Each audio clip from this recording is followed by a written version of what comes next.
Zionists did was, in the wake of the First World War, the Treaty of Versailles, to break up the Ottoman Islamic Empire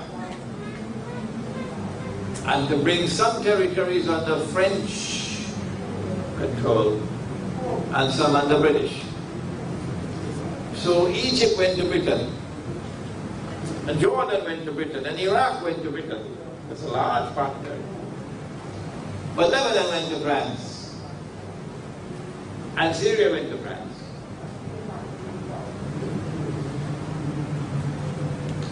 And it was the French government, the French Zionists, who in the 1960s, I believe, brought the Assad family to power. And the Alawi, who are a small sect, breakaway sect from the Shia, who, if I'm wrong, please correct me, believe that Ali radiallahu ta'ala anhu is divine, which is nonsense, this is what they believe. Yet this breakaway sect, which constitute about 12% of the population, seized his power in a military coup d'etat supported by France. And Hafiz al-Assad becomes the ruler.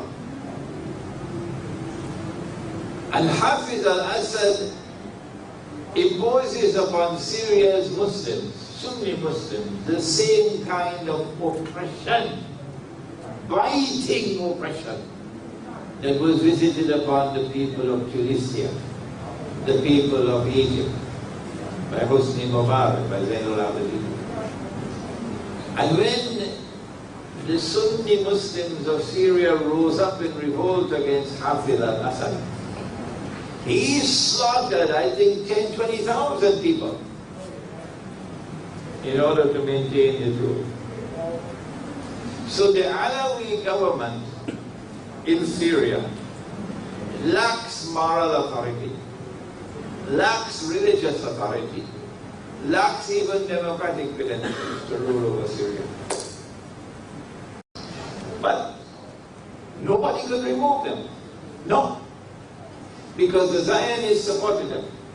The Zionists kept them there until it was time when the Zionists no longer needed them to remove them.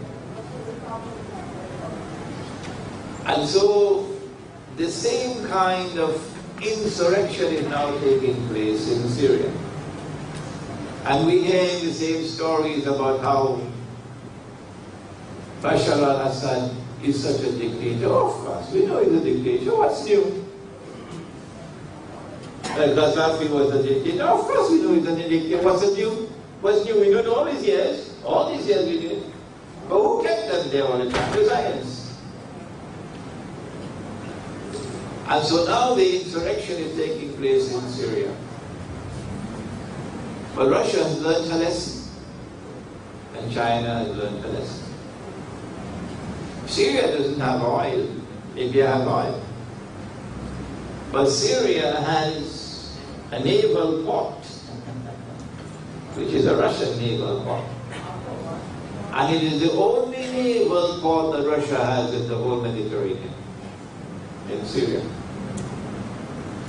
So if the Zionists take over Syria, as they have taken over Libya, that's goodbye to Russia as a Mediterranean naval power. You lose your naval power. Not only that, the Zionists believe that the road to Tehran lies through Damascus. Because Syria and Iran are firm allies of each other. And if your target is Iran, then it makes sense to get rid of Iran's firm ally in Syria. And that's why the struggle is now being waged.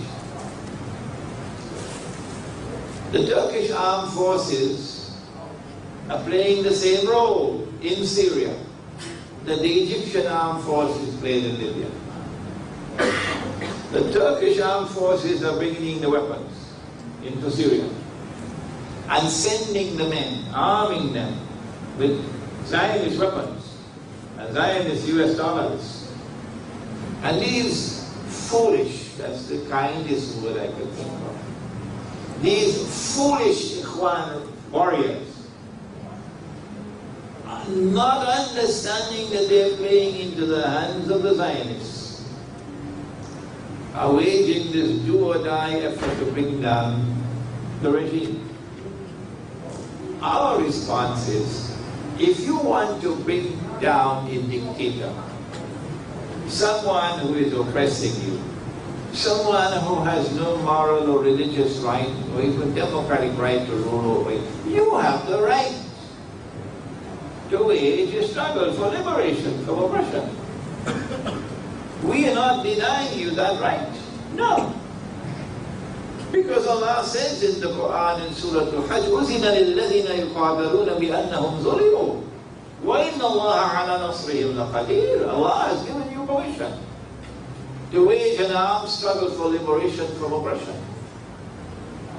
You don't need a Security Council resolution. Allah has given you permission in the Quran, but Allah has prohibited you from friendship and alliance with the Zionists, Judeo-Christian alliance, and they are the ones who are the mastermind behind the insurrection in Syria.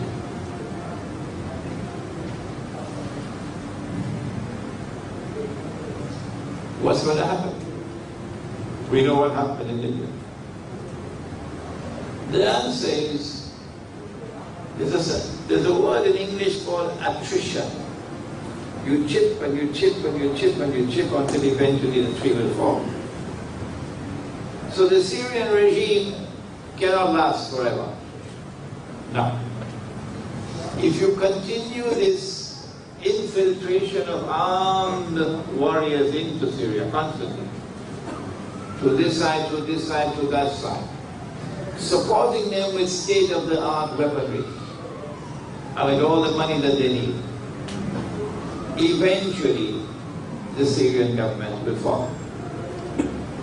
And when that happens, Syria is going to become another Zionist-controlled state. And Russia will face a tremendous loss. This is why both Russia and China vetoed the recent Security Council resolution.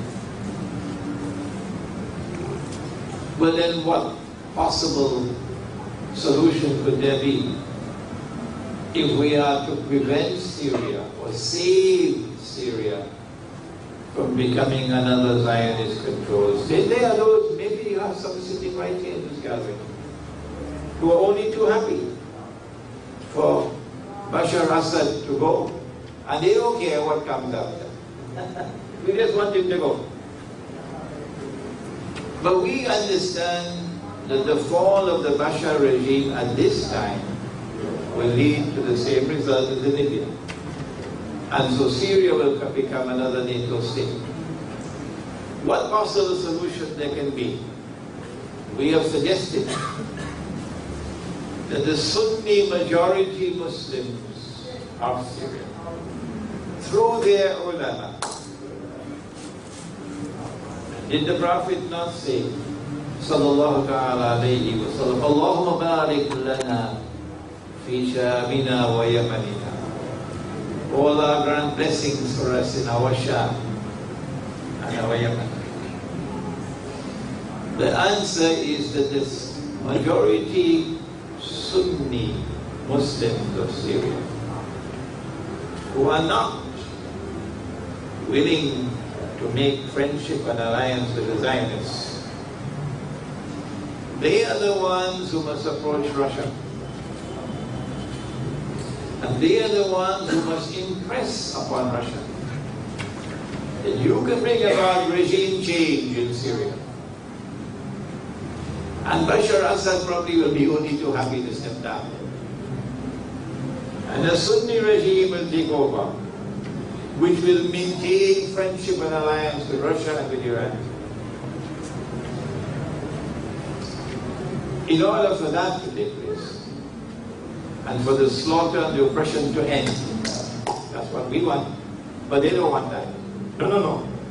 They want Syria to become another Zionist state. That's what they want.